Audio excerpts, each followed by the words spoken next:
All right, bear with me. This is very difficult reading, but let's see how I do it. The translators to the reader.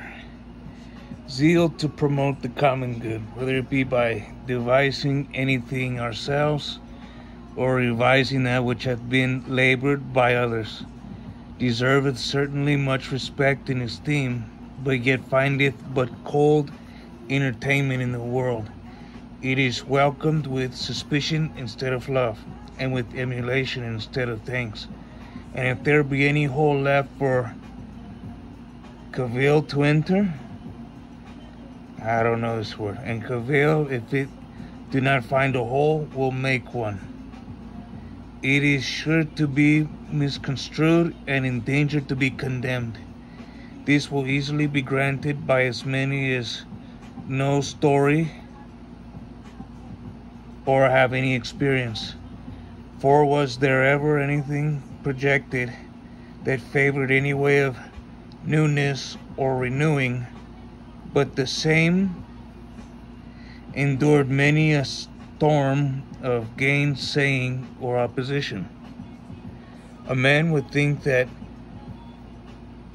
civility, wholesome laws, learning and eloquence, synods, and church maintenance, that we speak of no more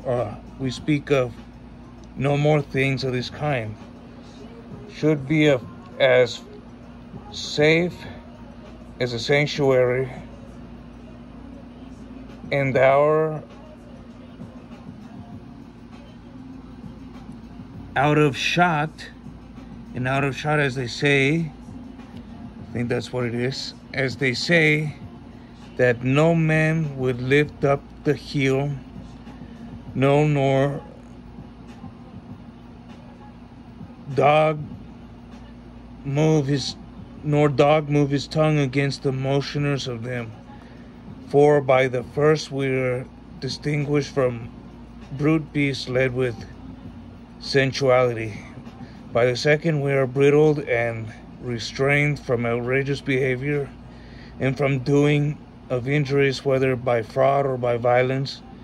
By the third we are enabled to inform and reform others by the light and feeling that we have attained unto ourselves. Briefly, by the fourth being brought together to a parley face to face, we sooner compose our differences than by writings which are endless.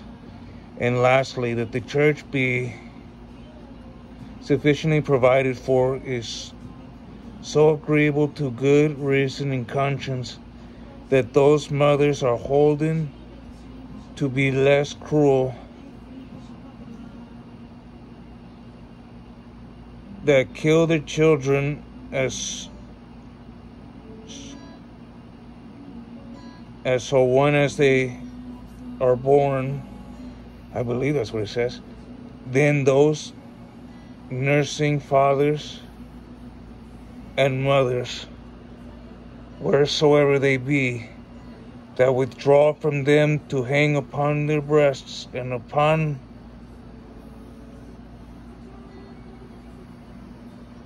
whose breasts again themselves do hang, to receive the spiritual and sincere milk of the word, livelihood and support fit for their estates. Thus it is apparent that these things which we speak of are of most necessary use, and therefore that none, either without absurdity, can speak against them, or without note of wickedness can spurn against them. Yet for all that the learned know that certain worthy men have been brought to untimely death for none other fault but for seeking to reduce their countrymen to good order and discipline, and that in some commonwealths it was made a capital crime once to motion the making of a new law for the abrogating of an old, though the same were most precious or pernicious, and that certain which would for the abrogating of an old, though the same were most pernicious, and that certain, I'll just read it again, that certain which would be counted pillars of the state and patterns of virtue and prudence could not be brought for a long time to give way to good letters and refined speech, but bear themselves as averse from them as from rocks or boxes of poison. And fourthly, that he was no babe, but a great clerk, that gave forth and in writing to remain to posterity in passion peradventure, but yet he gave forth that he had not seen any profit to come by any synod or meeting of the clergy, but rather the contrary. And lastly, against church maintenance and allowance in such sort as the ambassadors and messengers of the great King of Kings should be furnished. It is not unknown what a fiction or fable, so it is esteemed, and for no better, by the reporter himself, though superstitious, was devised. Namely, that at such time as the professors and teachers of Christianity in the Church of Rome, then a true church, were liberally endowed, a voice forsooth was heard from heaven, saying, now is poison powered down into the church, and thus not only as oft as we speak as one faith, but also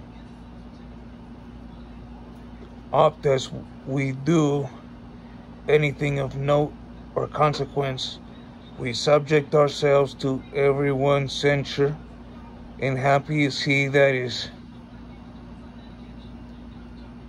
least tossed upon tongues, for utterly to escape the snatch of them it is impossible.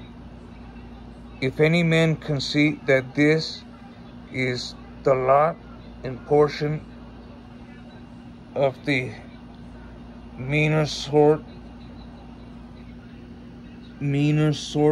only, in that princes are privileged by their high estate, he is deceived.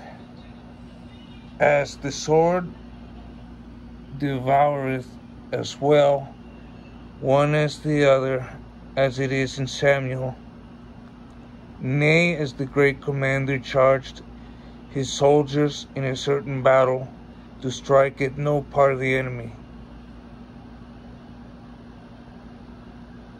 but at the face. And as the king of Syria commanded his chief captains to fight neither with small nor great,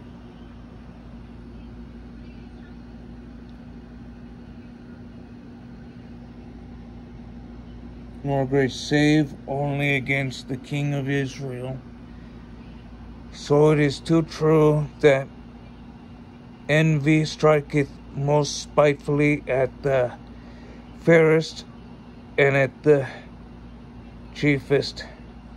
David was a worthy prince, and no man to be compared to him for his first deeds, and yet as for worthy in act as ever he did, even for bringing back the ark of good in solemnity